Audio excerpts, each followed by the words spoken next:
నంద్యాల జిల్లా బనగానపల్లిలో నిన్న చంద్రబాబు గారు పాసు పుస్తకాల పంపిణీ కార్యక్రమంలో పాల్గొన్నారు.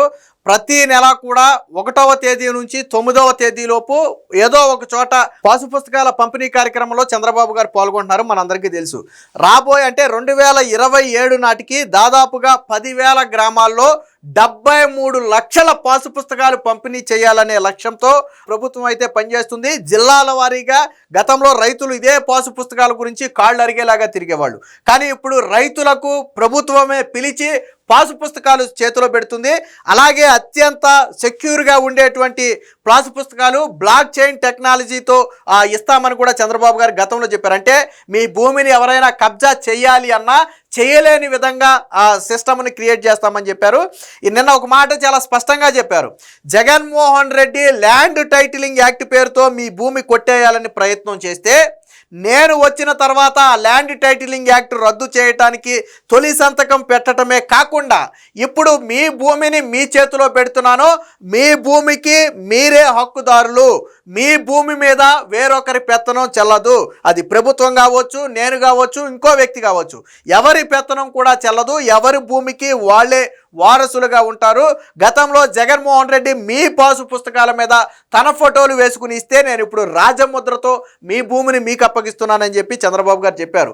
గతంలో జగన్మోహన్ రెడ్డి సర్వే పేరుతో భూముల మీద లిటిగేషన్ సృష్టించడమే కాకుండా సర్వే రాళ్ల మీద కూడా 700 కోట్ల రూపాయలు ఖర్చు పెట్టి సర్వే రాళ్ల మీద తన ఫోటోలు వేయించుకుంటే తరువాత వాటన్నిటిని తొలగించి ఇప్పుడు సాధారణ రాళ్లు వేస్తున్నాం. అంటే జగన్మోహన్ రెడ్డి మీ ఆస్తి మీద ఎలా కన్ను వేశాడు అనడానికి ఇదే ఉదాహరణ. పాసు పుస్తకాల మీద ఆయన ఫోటో, సర్వే రాళ్ల మీద ఆయన ఫోటో, అలాగే సర్వేలు చేసేది కూడా ఆయనే, మొత్తం అలాగే ల్యాండ్ టైటిలింగ్ తెచ్చింది కూడా ఆయనే, తెచ్చే ప్రయత్నం చేసింది కూడా ఆయనే. అంటే మీ భూమిని భక్షించే ప్రయత్నం చేస్తే నేను వచ్చిన తర్వాత మీ భూమిని రక్షిస్తున్నాను, మీ భూమికి రక్షకుడుగా నేను ఉంటానని చెప్పి చంద్రబాబు గారు అయితే ఈ సభలో అయితే చెప్పడం జరిగింది. రాబోయే రోజుల్లో ఎవరి భూమిని ఎవరు కబ్జా చేయలేరు. ఆ విధంగా డిజిటలైజ్ చేస్తున్నాము. మీ భూమికి సంపూర్ణ రక్షణ కల్పించే ప్రయత్నం చేస్తున్నాము. రాజకీయ కక్షలతోనో మరొక ఇబ్బందితోనో ఎవరిని ఇబ్బంది పెట్టకూడదు. వైసీపీ హయాంలో ఏం జరిగింది? ఒక వ్యక్తి మీ భూమి కావాలంటాడు, ఏ తక్కువకు అడుగుతాడు. ఫర్ ఎగ్జాంపుల్ ఒక 50 లక్షల రూపాయలు చేసి ఒక ఎకరం భూమిని 5 లక్షలకో 4 లక్షలకో ఇవ్వాలంటాడు. మీరు ఇవ్వను అంటే అధికారాన్ని ఉపయోగించి దాన్ని 21A పెడతాడు. అది కూడా మాట్లాడారు నేను చంద్రబాబు గారు. 21A ఇష్టారాజ్యంగా జగన్మోహన్ రెడ్డి హయాంలో లక్షల ఎకరాలను పెట్టడం వల్ల ఇప్పుడు వాటిని తీయాలంటే కూడా పెద్ద సమస్యగా మారింది. ఎందుకంటే అడ్డగోలు నిర్ణయాలతో అప్పట్లో ఏది కనపడితే అది దేవాలయ భూమనో, చెరువనో, అడవనో, ప్రభుత్వ భూమనో, కుంటనో, పోరంబోకు భూమనో, బండ్లగాడనో ఏదో రకరకాల పేర్లు పెట్టి వాటిని 21A చేర్చేశారు. కానీ ఇప్పుడు వాటి పెట్టడం ఈజీనే, కానీ తీయటం అనేది పెద్ద సమస్య. దానికోసం దాదాపుగా రెవెన్యూ సమస్యల మీద గత 2 ఏళ్లలో 5 లక్షల దరఖాస్తులు వచ్చాయి.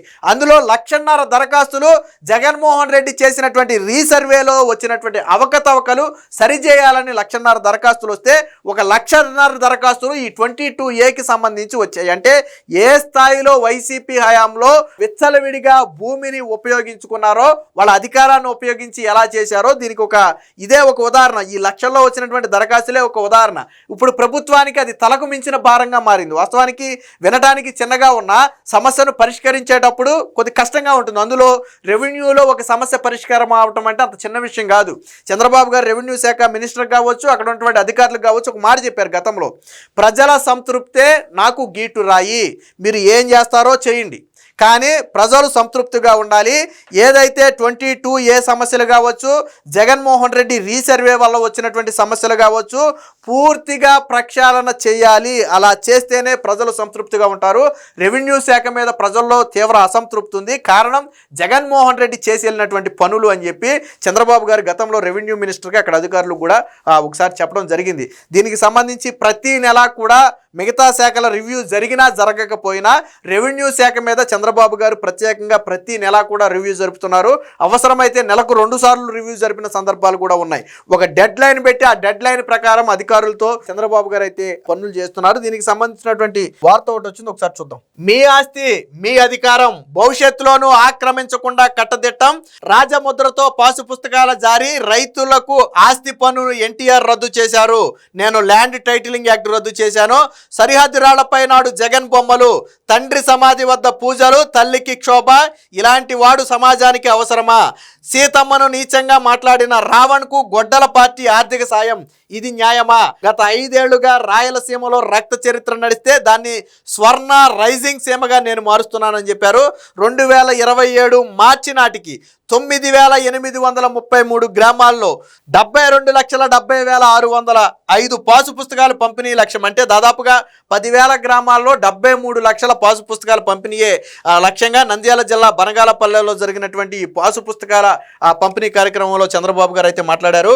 భవిష్యత్తులో ప్రజల ఆస్తిని ఆక్రమించకుండా ప్రజల ఆస్తికి ప్రజలే సర్వ హక్కులుగా ఉండే విధంగా రాజముద్రతో మీ పాసు పుస్తకాలు అందజేస్తున్నాను అని ముఖ్యమంత్రి చంద్రబాబు గారు తెలిపారు.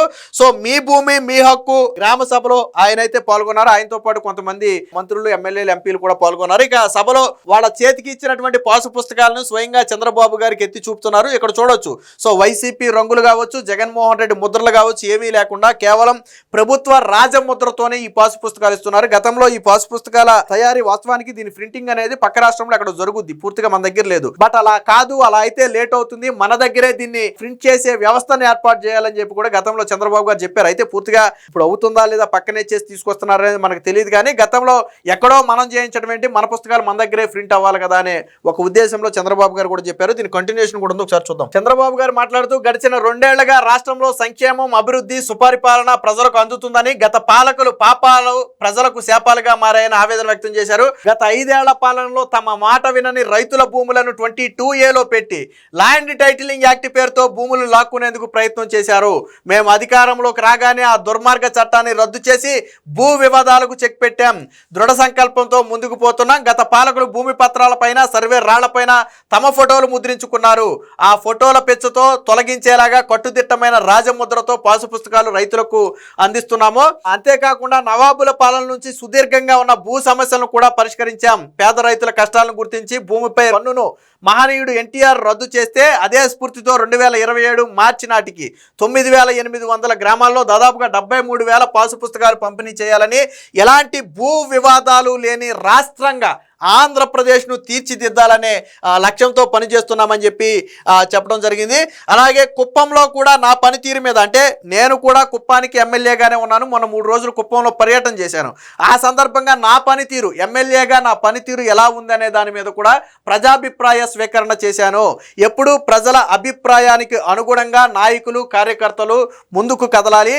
ఎక్కడా కూడా అహంకారం కానీ, విభేదాలు కానీ ఉండొద్దు. అలాంటివి ఉంటే పార్టీ నష్టపోతుందని చెప్పి నిన్న చంద్రబాబు గారు చెప్పారంటే, ఒక సీఎంగా ఉన్నటువంటి చంద్రబాబు గారే ఎమ్మెల్యేగా తన పనితీరు ఏంటని నియోజకవర్గ ప్రజలను అడిగి తెలుసుకునే ప్రయత్నం చేశారు. అది IVRS ద్వారా కావచ్చు, సర్వేల ద్వారా కావచ్చు, లేదా రిపోర్ట్ల ద్వారా, ఇంటెలిజెన్స్ రిపోర్ట్ల ద్వారా కావచ్చు, ఏదైనా కానివ్వండి. అంటే తాను సీఎం అయినప్పటికీ కూడా తన నియోజకవర్గ ప్రజలు ఏమనుకుంటున్నారు, సో అంటే నేను పని చేస్తున్నానా లేదా, నా నియోజకవర్గ ప్రజలకు నేను అందుబాటులో ఉంటున్నానా లేదా అని స్వయంగా చంద్రబాబు గారే ఆలోచిస్తుంటే, మరి మిగతా నాయకులు, ఎమ్మెల్యేలు ఎంత చక్కగా పనిచేయాలి. చంద్రబాబు గారికి 1,00,000 పనులు ఉంటాయి, ఆయన సీఎంగా ఉంటారు కాబట్టి. కానీ మిగతా ఎమ్మెల్యేలందరూ ఆయా నియోజకవర్గంలోనే కదా ప్రధానంగా ఉండాలి. నేను చంద్రబాబు గారు చెప్పింది కూడా అదే. సో నాయకులందరూ కలిసికట్టుగా పనిచేయాలి, కార్యకర్తలను కలుపుకుని ముందుకు వెళ్ళాలని చెప్పి చెప్పారు. మొత్తంగా జగన్మోహన్ రెడ్డి హయాంలో సృష్టించినటువంటి భూ వివాదాలు కావచ్చు, భూ సమస్యలు కావచ్చు, పరిష్కరిస్తున్నాము. భవిష్యత్తులో భూ సమస్యలు లేని ఏకైక రాష్ట్రంగా ఆంధ్రప్రదేశ్ను తీర్చిదిద్దాలనే లక్ష్యంతో ముందుకు వెళ్తున్నామని చంద్రబాబు గారు చెప్పారు. ఏదేమైనా ఈ పాసు పుస్తకాల పంపిణీ కార్యక్రమం మొదలైన తర్వాత రైతులంతా కూడా సంతోషంగా ఉన్నారు అనేది మాత్రం వాస్తవం.